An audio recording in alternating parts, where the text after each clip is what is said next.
We are back at the interview stage here at Women in Tech 2022. We have a massive audience here and they just went out now for lunch. So I thought I would take the opportunity to have a little bit of a sit down, a little bit of a special session for you guys watching it from the comfort of your home or your office. Welcome Bree Code and Adriana Knaff. Thanks. You guys have both been speakers here today.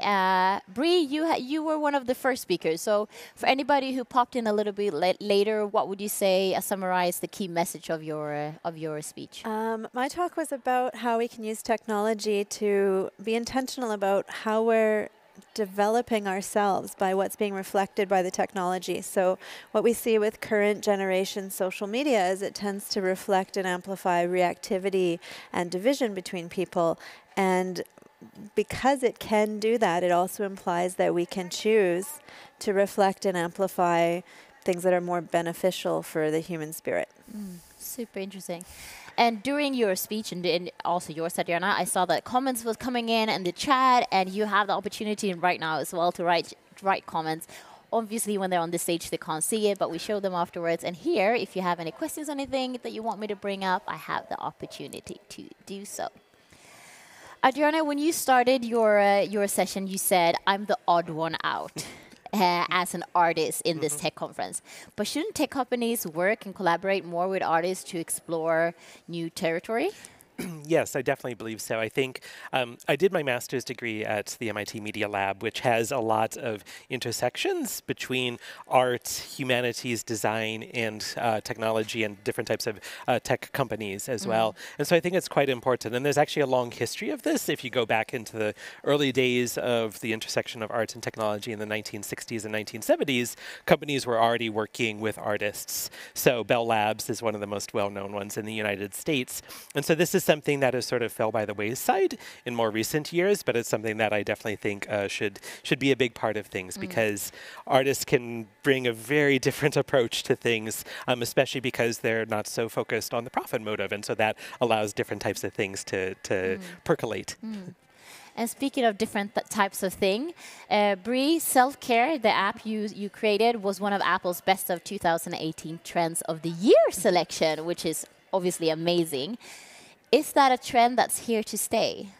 I would say absolutely that, and what we know from our understanding of the way that we can reflect and amplify these kind of social emotions between us, it's really important that you put on your own oxygen mask first, you fill your own cup so that you have energy to give to other people. Otherwise, it's a downward spiral. It doesn't work. You're giving too much energy. You're not having enough for yourself in order to be able to give more to people. Although we don't know what's happening with the pandemic, it might be subsiding, it might not be. We're still facing many, many big global challenges over the next decade with climate change and the economy and everything else that's happening. So it's very important that we take care of ourselves so that we can solve these very big problems together. And as an artist, I'm sure you agree that self-care is super important in that aspect for creativity. Yes, most definitely. And I mean, an artist is an entrepreneur, an artist, a designer. We take on all sort of the roles oftentimes with our practice, and so self-care is extremely important. When you were on stage, you spoke about let me see if I can pronounce this correctly. Xenology. Xenology, And I think that was, for me personally, was the first time I heard that word. What's the reaction you get when you speak about these things? Oftentimes also people say, oh, I haven't heard that word before. Yeah. But once I sort of explain the context of it in terms of the search for extraterrestrial intelligence, which is an actually existing scientific practice, or science fiction, this idea that we need to imagine possibly how extraterrestrials might live, but also sort of my expansion of this to any sort of bodies that are seen as alien, as a way to reimagine how we want to live here on Earth. Why is space diversity so important? Well, I think a lot of times we tend to replicate in outer space what we have here on Earth. So we see this with the discourse around colonization of Mars, right? That's the actual term that's used. And we really need to push against that and to sort of have other people, you know, involved in the process so that we don't necessarily replicate the horrors that we've done here on Earth. And I explore space a lot as a way to basically reimagine how we want to live here on Earth.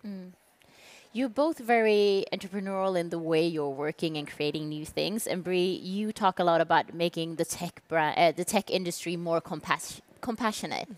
Why is that important? What I believe is that the current generation of technology, we've largely built the interfaces to the internet to drive engagement using mechanisms that tend to trigger people's fight or flight responses. And that then causes that reactivity and division that I spoke about and just stresses people. Like it creates this stress and this compulsive use rather than something that is actually helping us reach our potential. And fight or flight is not the only human stress response. There's also tend and befriend. There's many ways, but these kind of two buckets. And tend and befriend is a compassionate stress response. It's about taking care, connecting, and finding mutually beneficial solutions. So it's important that we have that perspective in the tech industry so that we can discover what are these interfaces that would help us be the best versions of ourselves together so that we can collaborate and find those mutually beneficial solutions rather than kind of being stuck in this loop of being stressed. And you're also working on a new social platform. Yeah. Could you tell us a little bit more about that? Sure. So we've been looking since 2018 when we discovered that, so in 2018 we discovered that we can create other forms of engagement technology that tend to make people feel a sense of friendship rather than a sense of stress. And since then we've been looking at like, okay, so what's the whole model? We're looking at like from user acquisition to engagement to retention, like how can we let go of those things and what would the new model be? Not just letting go of those things, but building something else up. And so where we're at right now, and I haven't spoken much about this, it's top secret, I'm not supposed to speak about it, but you could imagine, and sorry for starting here, but you could imagine something like Facebook, and you have a personal feed, or I'm not going to use the word feed, but I don't have a new word yet, and groups that you can belong to. And each of the groups has a mission, and that mission can be defined in a way that our AI can understand. We have a curation AI that curates content to be beneficial for growth and development, not in the like human potential growth. And so you might have like a group of neighbors who share an alley behind their house and they want to make the alley beautiful so their kids can play in it, and the AI would understand they want to optimize that alley for aesthetic and joy. Or you might have a group of activists like women in tech, for example, who want to increase representation of women in the tech industry, and they don't just want to gather on this platform and talk about it, they really want to achieve very real results and very quickly. The AI can understand that they want to optimize for equity and authenticity in the tech industry, perhaps. Or you could have just a workforce that they're not feeling a sense of meaning and purpose in their work. They're not feeling a sense of what they're giving to the customer. And they could optimize for connection and purpose in their workplace and transform their workplace into something that is feeding our souls. And so what you would see in each of those groups is not a conversation flow that automatically kind of starts to devolve into miscommunication or reactivity, but rather a flow of what we call ritual, which is kind of these things that are sort of like mini games, but they create certain states of mind rather than achieving a challenge. And these rituals are designed to create connection in the group, to help the group move towards their actual goals and actually do the things you want to do together. So, and then in your personal feed, you have ones for your personal development as well as all the groups you're in. So you would just come there and do these like short, fun, and engaging activities, but actually while you're doing that, like part of it would be ordering the seeds that you're going to plant in the alley, or discussing the design for something. A social media platform that doesn't give us anxiety. That's what I'm hearing. Yes. We need one of those for sure. And for somebody who got 4 million downloads on their app without even doing advertising, I'm sure that this is going to be a hit as well. Adriana, we've spoken a lot about role models, and we've also spoken about actually on this stage here, we've spoken about the importance of letting people know that they are your role model. So for you in your industry, both being an artist, in science, in technology, have you had role models and have you told them they're your role models? This is your chance now. Shout it out. No, definitely. I mean, certainly I've had role models and yeah, it's always crazy when I'm asked these things and then I have the blank on them. But no, I mean, like certainly, so for example, there's this academic and artist in the United States, Sandy Stone, who is one of sort of the, first people, as she calls herself, a transsexual woman who is engaging with art and technology, who, was definitely extremely important to me. Also, for me, a lot of things come from science fiction literature.